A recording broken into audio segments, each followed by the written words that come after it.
¿Qué tal? Buenas tardes a todos. Me da mucho gusto que estén atentos a este tema. Les vamos a hablar un poquito sobre la homeopatía como un método médico, clínico, terapéutico. Y de inicio, pues, me gustaría comentarles que para que nosotros podamos saber a dónde vamos, pues siempre es importante saber de dónde venimos, ¿verdad? Así como cuando se nos sube el ego arriba de un ladrillo, pues sí es importante retomar el saber quiénes somos y de dónde venimos. Por lo tanto, vamos a ver algunos conceptos y les voy a platicar sobre qué es la homeopatía de inicio y vamos a terminar entonces entendiendo por qué la homeopatía es un método médico, clínico, terapéutico. Y vemos que la homeopatía o la medicina homeopática es eso, una medicina, porque es una ciencia y le da diagnóstico, tratamiento y prevención a las enfermedades. Es una alternativa. Aquí quisiera desglosar dos puntos. Hay quien dice medicina alternativa, pero vamos a ver al final que la homeopatía es una alternativa médica, ¿sí? Es muy diferente y ahorita van a ver por qué. ¿Es lenta? Esa es una de las preguntas muy comunes tanto de los pacientes como de las personas como que les platicamos sobre qué es la homeopatía.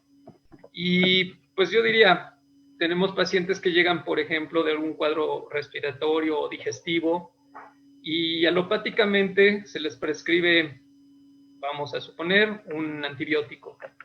¿En cuántos días les gusta que haga efecto el antibiótico? Pues tal vez en el mismo día, tal vez al día siguiente o a veces en 2 días más, ¿verdad? Pues bueno, la homeopatía es algo similar, ¿sí? La homeopatía actúa también rápido, desde la misma toma que se le da al paciente en el consultorio, como las tomas subsecuentes, y es muy común que al día siguiente el paciente ya esté mucho mejor. Entonces, dice, no voy a consulta homeopática porque es muy lenta. No. Realmente ayuda mucho y vamos a ver, les voy a explicar también cómo la tratamos en las urgencias. ¿Es charlatanería? No es una charlatanería porque los que practicamos la homeopatía somos médicos. ¿Sí? No quiero ofender, quiero dar respeto a todos los que se merecen, pero el día de mañana que me saque la lotería, cuando quiera construir mi casa, pues no le voy a pedir a un biólogo que me la haga, ¿verdad? O a un psicólogo que me haga mi casa. Bueno, pues vamos a pedirle a un arquitecto, a un ingeniero civil que nos haga esa casita. Y es donde ocupamos la frase zapatero a tus zapatos. Entonces, esta área es de la medicina. Si ustedes se quieren atender con homeopatía, tiene que ser un médico quien le esté ejerciendo. Ese es un punto muy importante. Anteriormente mucha gente le gustó la homeopatía y hacía cursitos de homeopatía y entonces de repente un ingeniero se atrevía a dar tratamiento homeopático. Y no es así. Entonces, por favor, no caigan en eso que sí es charlatanería. Tiene que ser un médico titulado. ¿Es un método? Claro que es un método. Como todo método, es un procedimiento ordenado y sistemático. Es un fundamento doctrinario el que lleva la homeopatía, algo que se le llaman los 8 principios. Por lo tanto, tiene un planteamiento de problema, tiene una hipótesis y por lo tanto también va a tener resultados. ¿Y qué es lo que nosotros vamos a buscar en el tratamiento con la homeopatía? La homeostasis. Vamos a buscar que el paciente llegue de nuevo a un equilibrio. Por eso es que se lo conoce como la medicina del hombre. Y ahorita se los voy a explicar. Aquí no se trata de medicamentos que fueron hechos en un ratón, ¿sí? O en un perro, o en un cobayo, nada. Es la medicina del hombre. Pero, ¿cómo nació esto? Pues bueno, Christian Frederick Samuel Hahnemann fue el creador de la homeopatía. Este doctor nació en Meissen, Alemania, en 1755, el 10 de abril de 1755. Por eso es que el 10 de abril se celebra el Día Internacional de la Homeopatía. Este doctor de familia humilde, pues era muy listo, muy listo, y cursó también sus estudios, y al final, cuando decidió estudiar medicina, pues bueno, entró a una escuela privada para este estudio. Y para no hacerles el cuento muy largo, solamente les diré que cuando terminó la carrera, él ya hablaba 10 idiomas. Así es, increíble. ¿Y cómo fue que nació la homeopatía? Pues bueno, Hahnemann empezó a trabajar, a ejercer la medicina homeopática, y entonces un día se enferma uno de sus mejores amigos. Y él lo atiende, y su amigo ya había ido con otros doctores, y para colmo, pues fallece su amigo. Hahnemann, decepcionado, se retira de la medicina. Increíble. Después de haber presentado una gran tesis en medicina, después de ser un buen médico, se decepciona de la medicina alópata o convencional, y entonces, al ser una persona muy lista, empieza a hacer traducciones. Y por ahí de 1790 le llega a sus manos un libro que se llama La materia médica de Cullen. Y ahí encuentra cómo es que se usaba la China officinalis para el tratamiento de la fiebre. Y Hahnemann dijo, ¿cómo es que esta corteza de este árbol se ocupa para tratar la fiebre? A ver.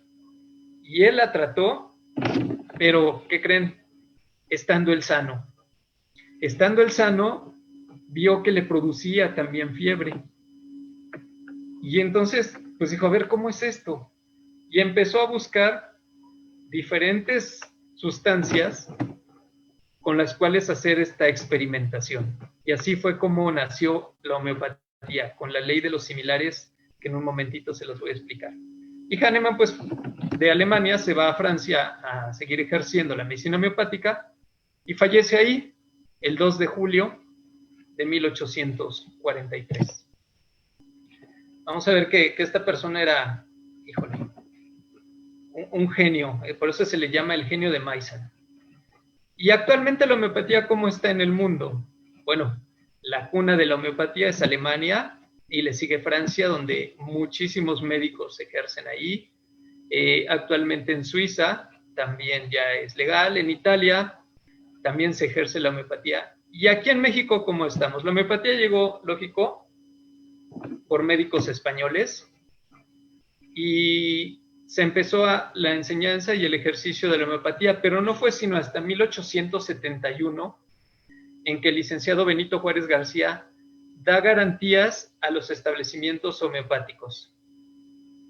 Se dice que el licenciado Benito Juárez se trató con homeopatía, y por eso es que les da garantías a todos los establecimientos homeopáticos en 1871.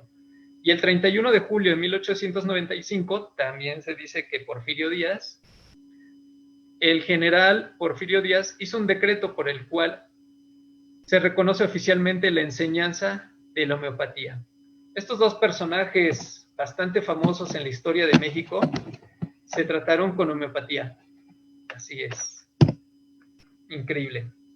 Y pues vemos que la homeopatía actualmente se establece para todos los que somos médicos titulados el ejercicio de la misma, la enseñanza en la Escuela Nacional de Medicina y Homeopatía del Instituto Politécnico Nacional, la Escuela Libre de Homeopatía y la Escuela de Homeopatía de México.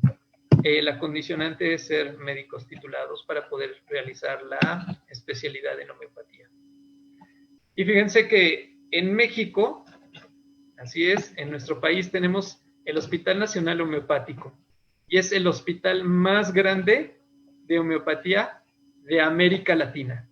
Así que debemos de estar orgullosos de tener un hospital homeopático. No mucha gente lo sabe, pero actualmente está dando la batalla a muchas enfermedades de las cuales padece el mexicano. Y lo encontramos en la calle de Chimalpopoca, número 135, en la delegación Cuauhtémoc. Fue inaugurado en 1893 por el presidente Porfirio Díaz, y no fue sino hasta 1943 que pasó a ser parte de la Secretaría de Salud. Entonces no es un hospital cualquiera, no es un hospital patito, sino es un hospital de nuestra Secretaría de Salud. ¿Sí? Así que, legalmente en México, el licenciado Benito Juárez da las garantías, el general Porfirio Díaz ayuda a que se empiece a dar tratamiento y la enseñanza de la medicina homeopática, y además se crea el hospital homeopático. Entonces, como mexicanos debemos de estar orgullosos y conocer más, claro que sí, sobre esta hermosa medicina y tratarnos con ella. Pero vamos a ver aquí algunos conceptos para que vayamos entendiendo más sobre qué es la medicina homeopática. El ser humano, por ejemplo, pues bueno, el ser humano es realmente sobre quien va a ser el tratamiento, ¿sí? El ser humano es al que hay que ver cómo sufre. Y entonces encontramos dos conceptos, que es salud y enfermedad. La salud, pues nos dice la OMS que es el equilibrio biopsicosocial, ¿sí? Cuando nosotros caemos en un equilibrio biopsicosocial, es la salud. Por lo tanto, ¿qué es la enfermedad? Pues bueno, es un desequilibrio, ¿verdad? Sin embargo, la enfermedad en homeopatía sí es un desequilibrio, pero de la fuerza vital. Y la curación, pues es el restablecimiento o recuperación de la salud. Pero ¿quién pudiera decir que está curado, que está sano? Estamos aparentemente sanos, y ahorita vamos a ver la diferencia entre una curación o estar sano. Y entre esos entran dos conceptos, que es el médico y el enfermo. El médico no es otra cosa más que el instrumento, ¿sí? El médico es solamente el intermedio para poder sacar adelante a los pacientes. No somos dioses, no somos héroes, somos simplemente un instrumento. ¿Y el enfermo quién es entonces? El enfermo, eso es lo que se pregunta la homeopatía. ¿Quién es?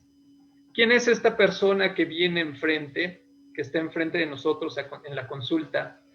¿De qué sufre? ¿Por qué sufre? ¿Y cómo sufre? Es muy bonito llegar a una consulta homeopática y van a ver que es súper diferente a una consulta alópata, porque llegan los pacientes por un problema respiratorio o digestivo y también les preguntamos, bueno, ¿y cómo ha estado de humor? ¿Cómo es su ánimo? ¿Cómo es su carácter? Bueno, ¿y por qué me pregunta eso si yo vengo por diarrea? Pues bueno, eso también influye, porque vamos a ver tres aspectos del paciente: la voluntad, el afecto y el intelecto. Y alguna de estas tres esferas de repente está en desequilibrio, ¿sí?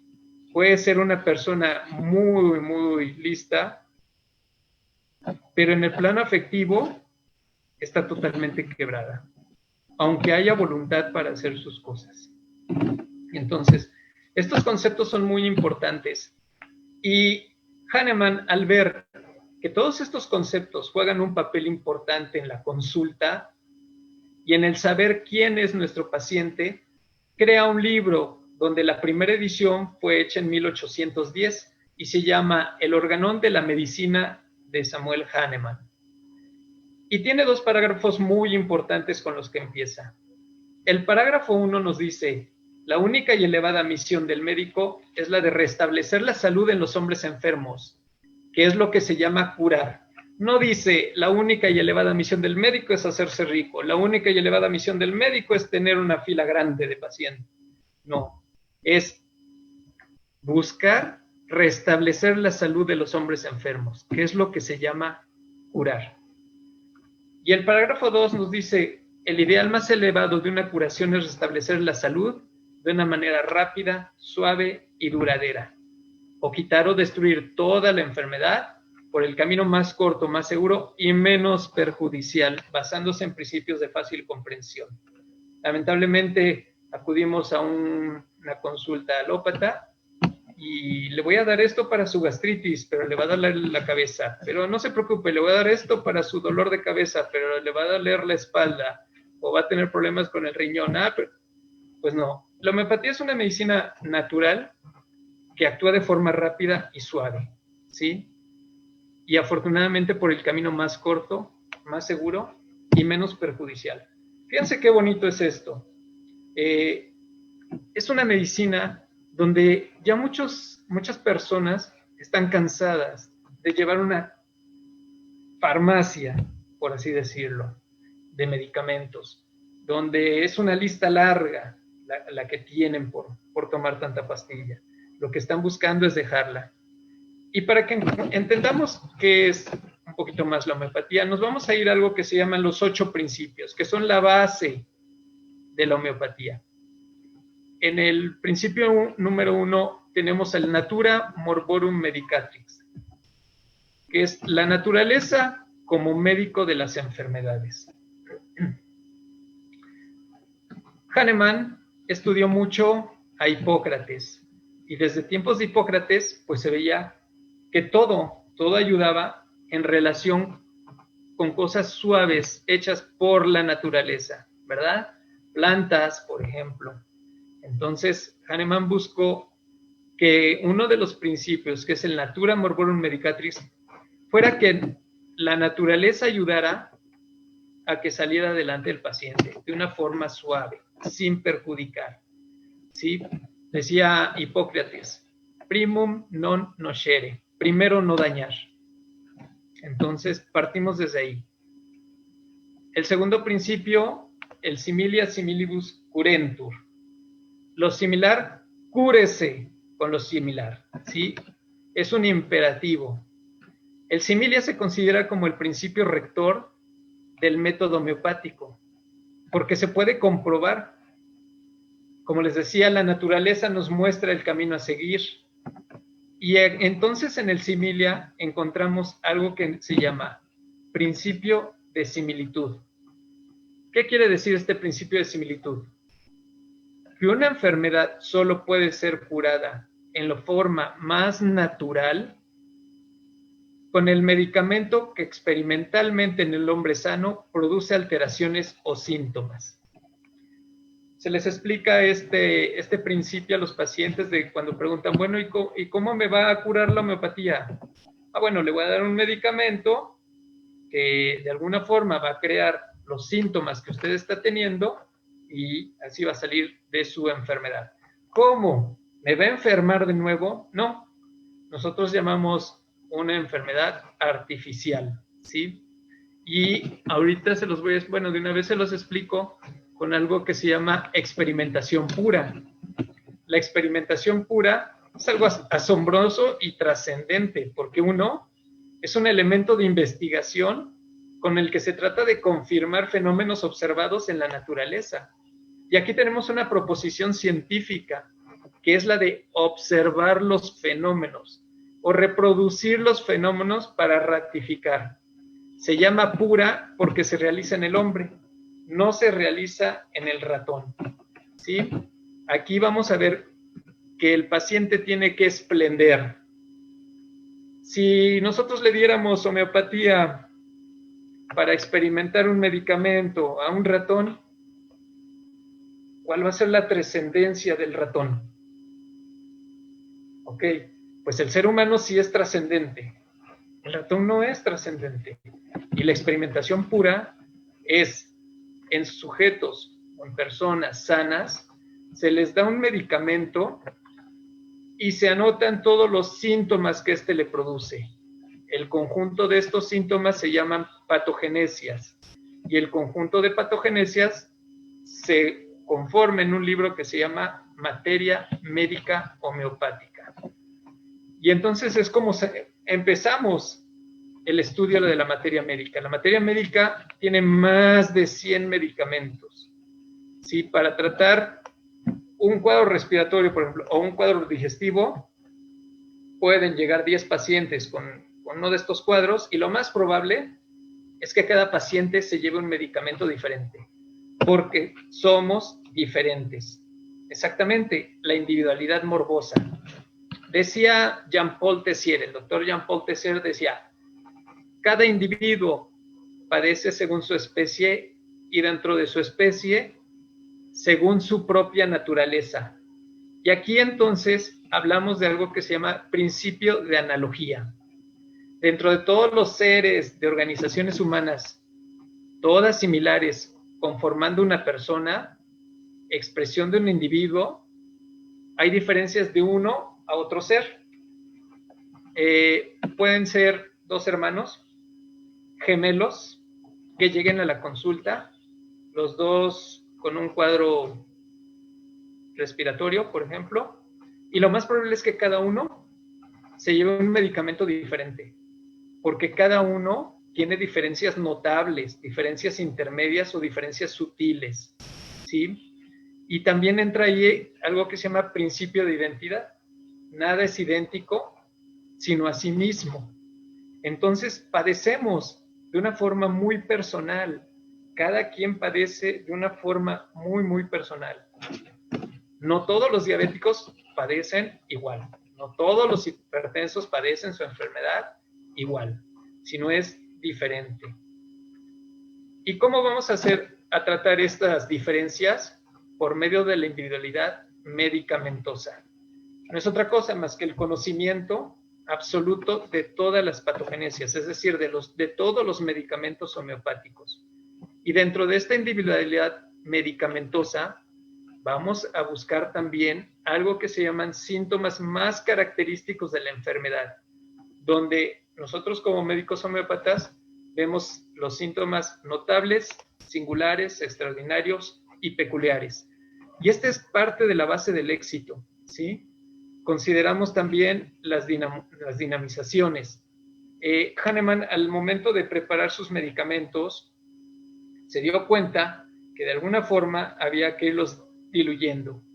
Y dentro de esta dilución también hay algo que se llama dinamización, que es lo que le va a dar la potencia adecuada, ¿sí?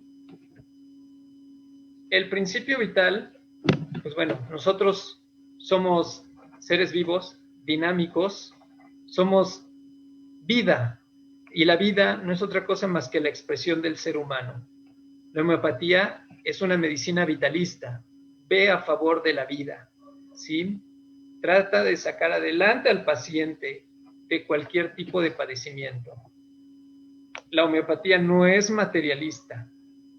La homeopatía es 100% vitalista porque ve donde anima, donde impulsa y donde hay cambios o movimientos. Y dentro de este razonamiento o esta evidencia, tomamos en cuenta lo orgánico, en dónde se va a actuar y la suposición de algo más superficial, por ejemplo. Si nosotros vemos esto de una forma materialista, entonces lo veríamos como el actuar en la célula, ¿sí? En los órganos y dentro de los órganos en las células. Pero no, la homeopatía lo ve desde el punto de vista vitalista. La dosis mínima, entonces, también nos habla sobre una parte de la experimentación pura, porque son series de fenómenos. Pero la dosis mínima nos habla de esos medicamentos que son diluidos y dinamizados. Sin embargo, también podemos entrar aquí en un concepto que conocemos como la dosis única. A veces no hay que atiborrar, por así decirlo, al paciente con tanto medicamento, ¿sí? O que esté tomando su medicamento por tantos días, a menos que sea muy necesario. A veces una sola dosis de medicina homeopática es más que suficiente. Es un procedimiento farmacológico médico homeopático, ¿sí? Y la obligación del tratamiento son medicamentos dinamizados, diluidos y dinamizados. Por eso es que nuestros medicamentos los llamamos dinamodiluciones. Y mientras más elevadas las dinamizaciones, tienen un efecto más profundo y duradero. Así que hay quien dice, no, es como diluir una sustancia en el mar. Pues sí, tal vez lo ven de esa forma materialista, pero realmente la base es la sucusión. Y para terminar los 8 principios, yo me llevaría 2 horas fácil con cada uno de los 8 principios y terminamos con los miasmas. Voy a tratar de hacerlo un poquito rápido para que no nos detengamos tanto. Los miasmas no es otra cosa que un estado morboso constitucional secundario a la supresión arbitraria y antinatural de enfermedades agudas. Ese es un miasma. Sin embargo, Hahnemann hace una división de estos miasmas. Y la división cae en 3. 1, en la SORA. Es aquella condición patológica fundamental donde es el freno, el impedimento, la inhibición, es aquella persona sórica. La persona sórica es tímida, friolenta, habla bajito, camina despacio, anda débil, ¿sí? Sus funciones son deficientes. Esa es la SORA. La psicosis es el hiper, el exceso, aquel paciente que siempre anda moviéndose, ocupado, platicando, bla, bla, bla, llamando la atención, etcétera. Y la sífilis, la destrucción. La destrucción lo ven en un ejemplo muy burdo, aquella persona que lo ven mal en un semáforo, se baja del auto y se quiere bajar a golpear al del otro auto, ¿no? Es la destrucción. Si hablamos de enfermedad, pues sería un cáncer. Entonces nosotros tenemos que ver qué tipo de enfermedad también está teniendo nuestro paciente de acuerdo a los miasmas, ¿sí? ¿Y cómo es la consulta de homeopatía? La consulta de homeopatía vemos lo físico, definitivo, pero también vemos lo mental. Vemos cómo está ese paciente, cómo sufre, quién sufre, de qué sufre, por qué sufre, ¿sí? El paciente como un todo, pero de forma individual. No vamos a ver solamente la diarrea, sino vamos a ver todo lo que ha generado esa diarrea, ¿sí? Y, lógico, la prescripción de medicamentos, que son medicamentos naturales, hechos a base de plantas, minerales o animales. ¿Y qué vemos nosotros? ¿Enfermedades o enfermos? Pues realmente nosotros vemos enfermos, ¿sí? No vemos enfermedades, no vemos, tal vez en el ámbito materialista, en nuestro diagnóstico alópata, diabetes, hipertensión, artritis, etcétera. No, nosotros vemos cómo sufre ese paciente, ¿no? ¿Por qué? Porque yo preguntaría aquí, un ejemplo, hablando de los miasmas y de los enfermos, en el terreno médico alópata, a veces no nos detenemos a pensar en este ejemplo tan sencillo que es la fiebre. Un niño con fiebre, hay niños que tienen fiebre de repente, tranquilitos, calladitos, quietecitos. Hay niños que tienen fiebre y están delirando, inquietos, deliran. Y hay niños que no necesitan llegar a los 40 grados de temperatura, con un poco de fiebre y convulsionan. ¿Sí? Nuestra medicina alópata no se lo explica. En nosotros, en la homeopatía, sí. Y vemos ahí la carga miasmática. Por lo tanto, vemos solamente la individualidad, al paciente, al enfermo. Tratamos todo tipo de enfermedades infecciosas. Lógico que atendemos urgencias, pero dentro de estas urgencias, todo tiene un límite. Una apendicitis, por ejemplo, nosotros tenemos que ser médicos, por eso les digo, tenemos que ser médicos, no un ingeniero. Un ingeniero, ¿cómo va a hacer el diagnóstico de una apendicitis? ¿Sí? O de un problema de vesícula biliar. ¿Y cuándo va a saber que hay que derivarla a quirófano? No, en una urgencia hay que hacer bien el diagnóstico y ver qué tanto se le puede ayudar al paciente. Sin embargo, se han reportado casos de pacientes con apendicitis tratados con homeopatía y han salido adelante, ¿eh? Se han resuelto. Entonces, pues bueno. Y las especialidades, pues no estamos peleados con las especialidades, ¿sí? Ahorita voy a hablar un poquito más de eso. Y necesitamos ver si realmente nuestro paciente necesita cirugía. Por lo tanto, la homeopatía no está peleada con las especialidades, no está peleada con la medicina alópata, no está peleada con el naturismo, ni la acupuntura, nada de eso, ¿sí? La homeopatía y otras especialidades, si nosotros vemos en el plano alópata, la división, pues sí se hace, ¿por qué? Por anatomía. Y lógico, la especialización, ¿no?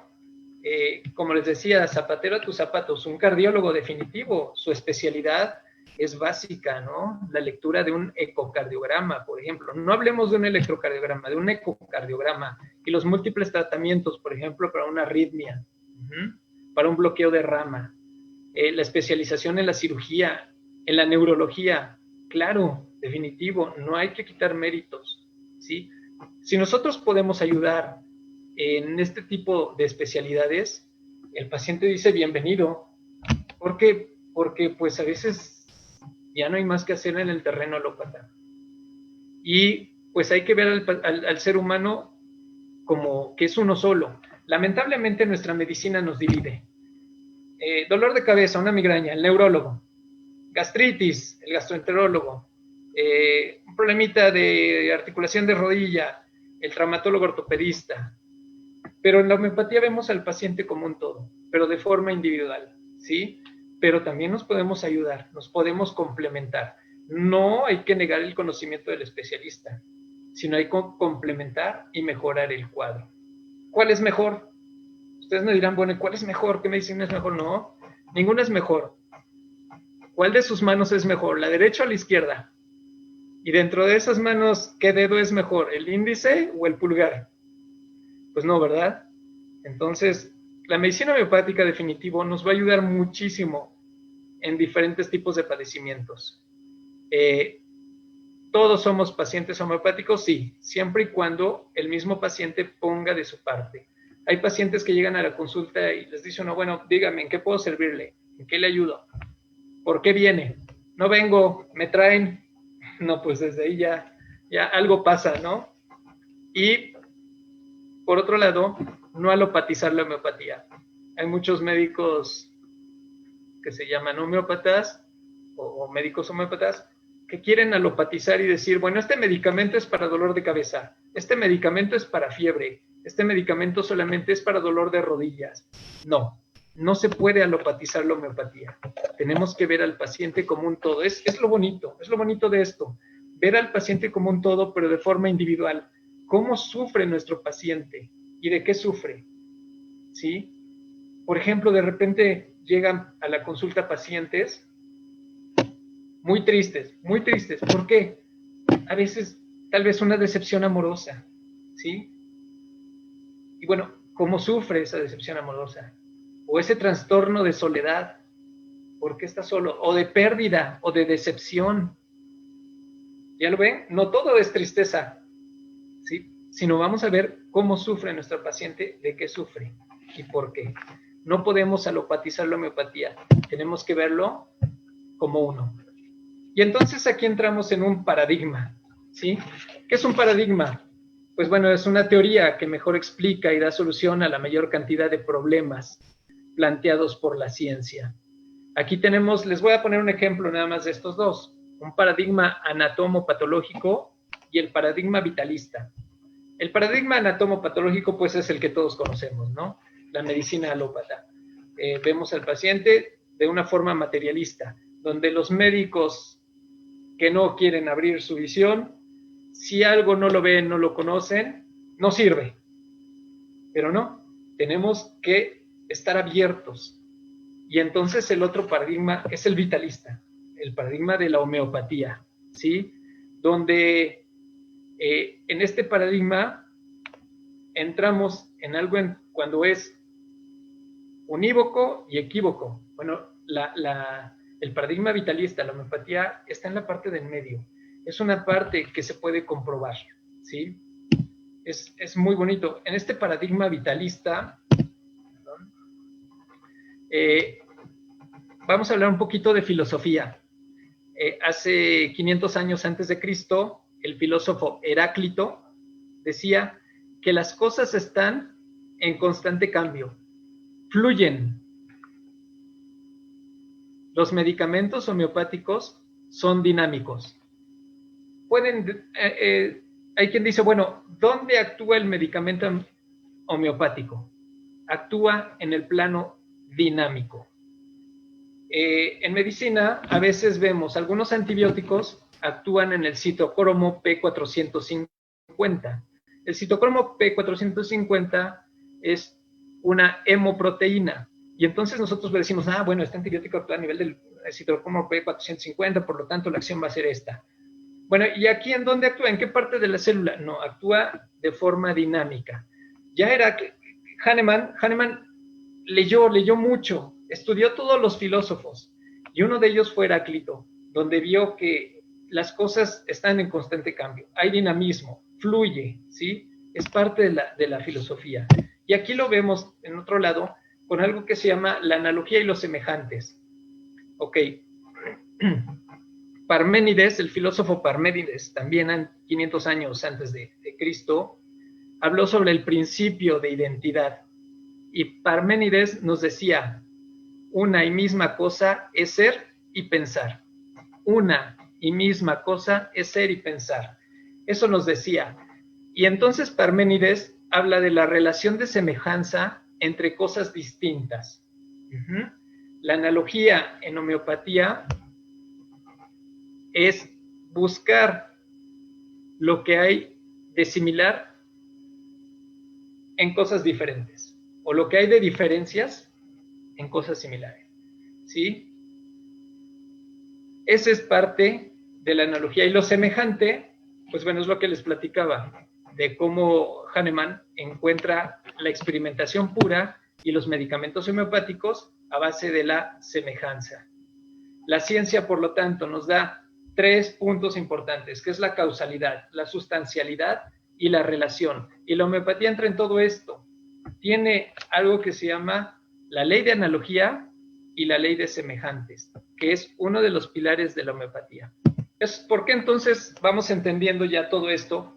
Porque es un método médico, clínico, terapéutico. No, es más bien una alternativa médica. No es una medicina alternativa, es una alternativa médica porque, les repito, es atendido por médicos, ¿sí?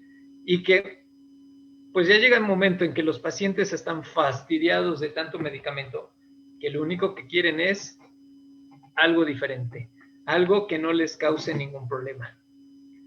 No es una medicina alternativa, no es una medicina complementaria, ¿sí? La OMS es la que establece esos términos de medicina complementaria, medicina alternativa y medicina tradicional.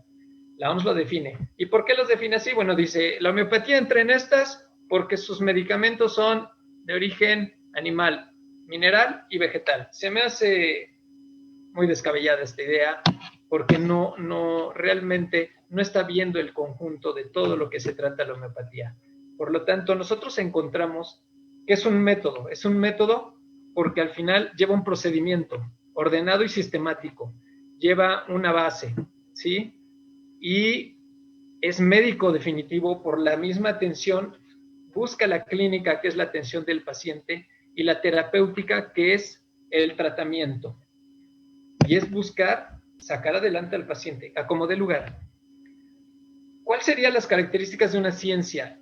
Y vamos a ver que la homeopatía cae como una ciencia. Así es. Probablemente por ahí haya algún médico y nos diga que no. Pero sí, vamos a ver. Tiene una base científica, una base biológica, tiene una base científica. Todos los que somos médicos homeópatas estudiamos biología, química, física, fisiología, anatomía, bioquímica, etcétera. Tiene una base médica, oficialmente es reconocida, ya lo vieron, se ejerce en varios países. En México está en la Ley General de Salud, no está así como que ahí se va. Que la homeopatía está en la Ley General de Salud, donde se rigen todas las especialidades médicas. Así que no hay nada de que no existe. Tenemos un hospital homeopático y está bien regida. Tiene una base filosófica, como les hablaba, el estudio de Heráclito, por ejemplo, de Parménides, de Hipócrates, pero también comprender al hombre y al proceso de la enfermedad. La enfermedad y los síntomas constituyen una misma entidad. La enfermedad como la ruptura del equilibrio de la energía vital. No hay por qué tenerle miedo a la enfermedad. Actualmente vemos mucho temor a las enfermedades. No hay por qué tenerles miedo. Realmente, cuando nosotros nos enfermamos, nuestro organismo mejora y lo que tenemos que hacer pues es cuidarnos y atendernos. Tiene una base teórica que son los 8 principios. Tiene una base metodológica porque establece un diagnóstico completo. Una base terapéutica donde vemos los 3 primeros parágrafos del organón y el conocer la materia médica. Entonces, no nada más es una medicina a la y se va. Tiene una base sustentada. Por lo tanto, en estas conclusiones llego. La homeopatía no es una medicina alternativa complementaria, ¿sí? La homeopatía es una alternativa médica, ¿sí? Y ustedes deben ser atendidos por médicos. La homeopatía es un método que cuenta con fundamentos, que es lo que ya les platiqué, y recordar que es oficial. Pues les digo, la Ley General de Salud, más todo lo que antecede de historia. Digo, cuando hablamos de nuestros presidentes Benito Juárez o Porfirio Díaz, es historia. Y hay mucho, mucho para platicar sobre esos dos grandes personajes. Y es una disciplina médica y una forma de vida. Cuando nosotros nos atendemos con homeopatía, nos cambia. Nos cambia y llega un momento que ya no queremos regresar a la medicina alópata. Sin embargo, les recuerdo, todo tiene sus limitaciones, sobre todo en las cirugías. Pues me hubiera tardado mucho más explicando cada uno de los puntos, pero pues traté de ser un poquito rápido para que lo pudieran entender. Espero les haya gustado el tema. Hay mucho por saber. Y Hahnemann acuñó este término en latín: aude sapere, atrévete a aprender. Hay que estar abiertos, ¿sí? No hay que cerrarnos. A veces como médicos salimos de la facultad como los caballos, así nada más con algo aquí a los lados, y no queremos ver a lo demás. Hay mucho más para el restablecimiento de la salud. La homeopatía es una de estas. Atrévanse a aprender, atrévanse a ver algo diferente, algo mejor, ¿sí? Y la homeopatía, que es una medicina vitalista, está a favor de la vida, nos va a ayudar en muchísimos padecimientos. Estoy a sus órdenes. Muchísimas gracias. Espero les haya gustado esta plática.